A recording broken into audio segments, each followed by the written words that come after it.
Yaxshi ustalarda ish ko'p bo'ladi. Bu akalar ishi yo'q ekan, sababi maktab bolalarini ish bilan ta'minlayman deb aldab olib kelib ishlatyapti ekanlar. Ko'rib turibsizlar, patolog xizmatga kelganmiz. Shu kungacha birorta nidavonlik shogird chiqmagan. Ustalar ham, uydagilar ham xullas nidavonlik bo'lib, shu kungacha birorta baraka topgan odam bo'lmabdi. Pastki raqamga telefon qilaverasizlar. 140 ming so'mdan Siz ukajonim, siz ozgina miyangizni bir o'qiting bir. 200 ming so'mgacha xizmat ko'rsatishar ekan. Eng katta shogirdlari ham 2000-yil bo'lsa kerak menimcha akani.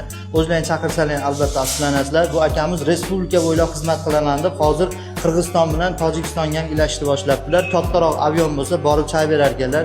Kichkina avionga qoniqmay qoldilar. Xullas pastdagi raqamga telefon qilasizlar. Hozir ustaga o'zi ketib yordi, shogirdini chaqiramiz, bitta konsultatsiya olamiz. Qilarishni qilib qo'yib, ustalari qochib ketdi. Mana ben o'zi podvarit qilib turibdilar oxirigacha. 15 yildan beri staj bo'lgani bilan usta surib yorgan, shogirdga tashab, nimaga surib yordilar ustangiz?